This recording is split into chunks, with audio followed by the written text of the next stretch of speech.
Hello, everybody. Welcome to the Change Doesn't Have to Suck podcast. I'm Jasmine.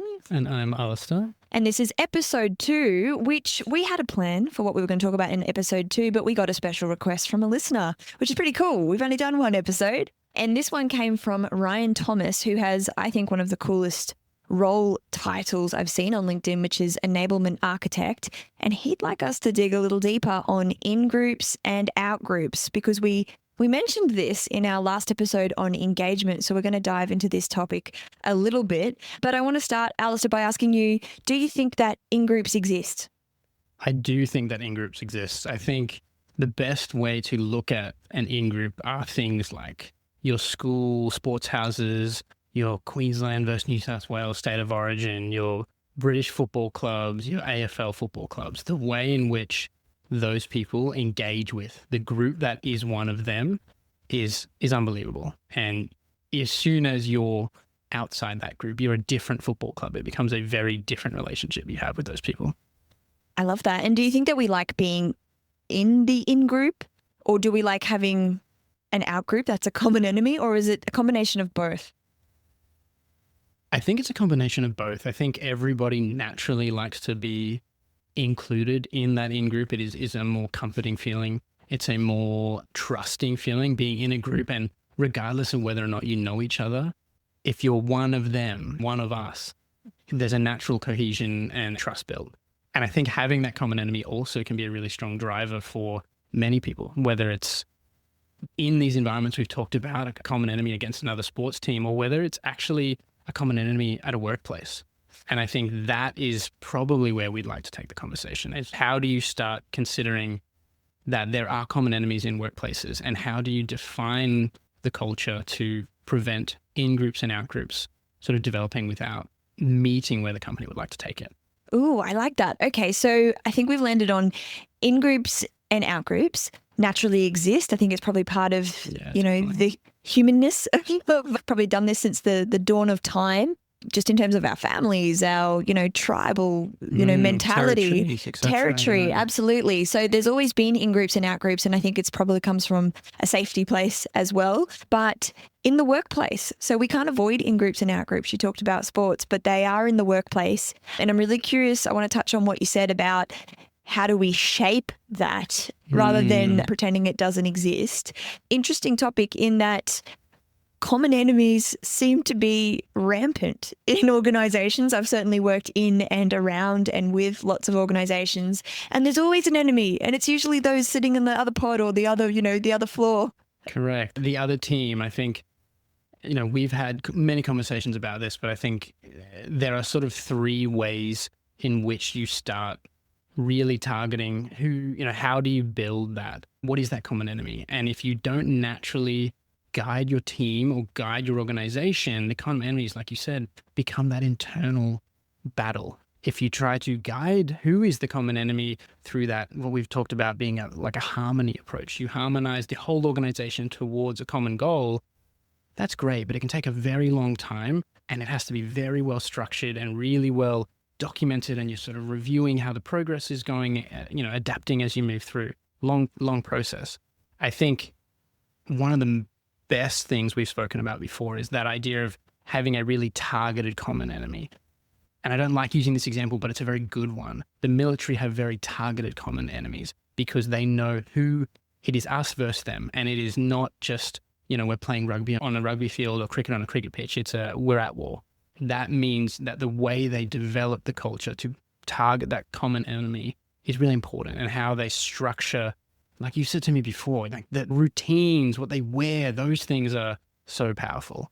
But from a corporate perspective or an organizational perspective in day-to-day that we see, how do we pivot that to be more around what is our common enemy? Is it a certain value? Is it reducing a certain level of debt? Is it reducing, increasing our safety ratings, et cetera, our overall engagement scores? This is the whole reason we started talking about this topic. It's such an interesting field.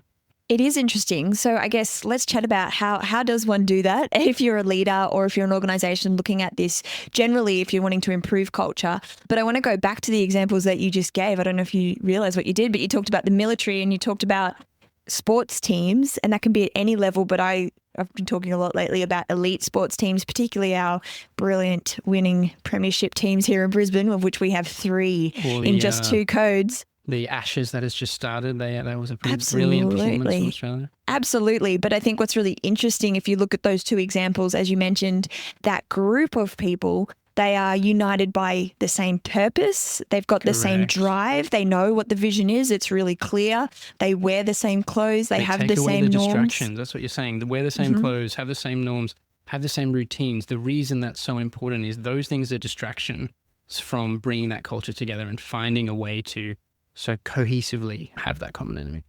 Yeah, absolutely. And so I guess the question is, can you bring that kind of thing into the workplace? And I think for me, the answer is really obvious. Absolutely, you can. And you talked about values before. Every company has values. I've not seen many companies who really live the values, and we try really hard here to bring them to life. But where I think that's one of the easiest quick wins that a company can do is be really clear on their mission, really clear on their values, and legitimately live the values every day and celebrate the values. And that can be simple things, like I've seen companies put the values on their fobs to let them into the building. It's always front of mind. There's awards that are around the values. They're on the walls. They're visible to see, and they're not symbolic. Then they're real. Have you seen this as well? Yeah, I love your example of celebrating the values, but I think a really easy other way is starting to, once you have that mission and values bedded down, you know what the organization is trying to do, starting to translate that into how it works from in each part of the organization, each business unit, each team, because I think it's going to be very different if you had a corporate finance or ICT team versus a maintenance team out on site. Those 2 will live the values differently, even though they've got the same values. So being able to take, this is my mission, this is my value, and translate that into how do we design that or enable it to be taken up by different parts of the business.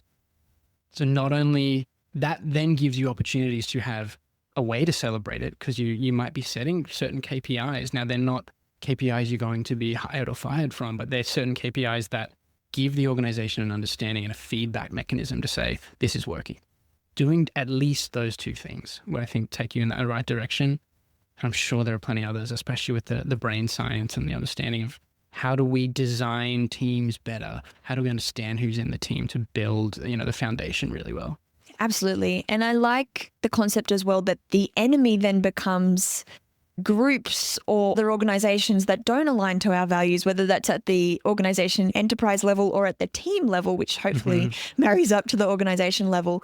Common enemy shouldn't be that, I didn't get the right reporting that I needed, or I didn't get the right support that I needed at the time from an internal team. It's actually, as an organization, we're not going to meet our compliance requirements, or we're lacking in our safety standards, and we'd really like to improve that because it affects our frontline staff day to day. Those are common enemies worth fighting for, and sort of where you can have values drive those things. It's such an interesting perspective shift that the common enemy is not your competitors. It's actually, how do we enable the organization as individuals within it to operate and target something that is really achievable, but aligns everybody working together, and that culture starts shifting. Yeah, and to go sort of full circle on this, we started this conversation talking about engagement. And I mean, I don't know the science behind this. I'm sure there's lots of people who comment below and who could probably talk to this more. But it makes sense that if there is the in-group are all aligned and they're all focused on the same thing and they're all really values-driven in the same direction, you're going to have the right people joining that team. So culture will build over time. But it's quite engaging to feel like you belong to a group of like-minded people who believe in the same things you do, and then suddenly you're innovating. Suddenly you are talking about things. Suddenly you're changing the organization and the team, and you're doing more in alignment with those values. And we've just said it really flippantly, like it's really, really easy. But there's some conditions to make that happen. So I think the first one is being really clear on what's the organizational values, and then what are our team values? What do we stand for? How do we want to show up? Because then there's that mantra, which you can say out loud or not say out loud, which is people like us do things like this. This is how we show up. This is how we deliver. But then I think it's converting that mission into actual achievable bite-sized pieces. Your small examples like the lanyard that has your mission or your vision on it, your values on it, or it's finding the right way to have certain teams actually be able to deliver on that value. One of your values, especially some of the organizations we've been working with recently, are always about their participants or the people they're looking after and caring for. But it can be very difficult and you can feel very disconnected from that value if you're in a corporate office. How do you bring that back, enable those people to still see and reach out to those participants? So it's about finding those connectors to align your values.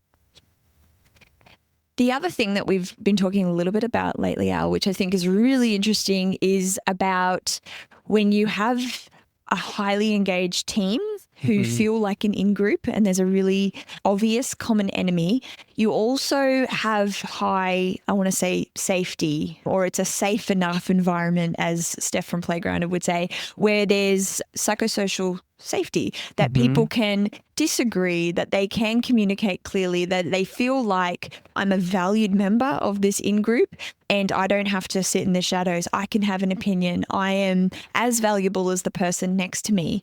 And I wonder if those two things are correlated, in that when you have a strong, united in-group, is it safer to, I guess that's where innovation happens, when there is Absolutely. disagreement. Yeah, I think it's almost imperative that you have that psychological safety and you understand that those teams, I think you said it to me, after a big event we held last week, where you saw the team that started out the most argumentative, but by the end they were the closest and walked away from the event genuinely looking at friendships. That being able to build that psychological safety where everybody feels comfortable to have their own opinion rather than have to sit quietly, I'll just do what I'm told. You're never going to get a good innovative environment. You're also not going to get the right level of engagement. And if that's what your in-group is looking like, it's not an in-group. And I think you need to reconsider that. Using those tools out there to understand how to redesign your team, what types of people, or take the people you've got and really understand what their drivers are, what their motivators are, start building around them. Yes. And I think to end the pod today, I just want to talk about, if you are thinking now about your team and what's your in-group culture and who's the common enemy, but a lot of this sits with the leader. The leader is the one that puts the boundaries in place, again, quoting Steph from Playgrounded, where that safety lives. The leader puts the boundaries in.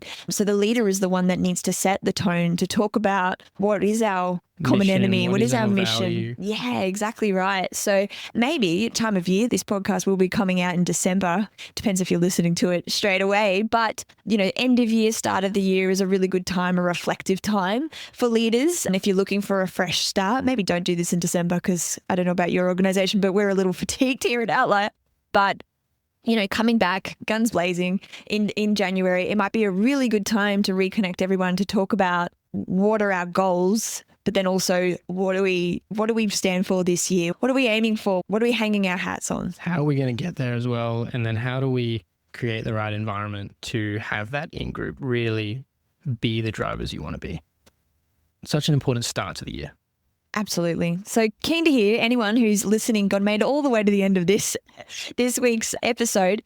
Let us know what you think about in-groups and out-groups. Do they exist? Are they real? I think it's part of the human condition. But I'm keen on your view as well. What can you do to create a strong in-group culture that is moving forward and doing great things? Yeah, and what's working for you? If you're seeing something that is super successful, again, each of these podcasts, we're going to be talking about things that are impacting workplaces and the people within them.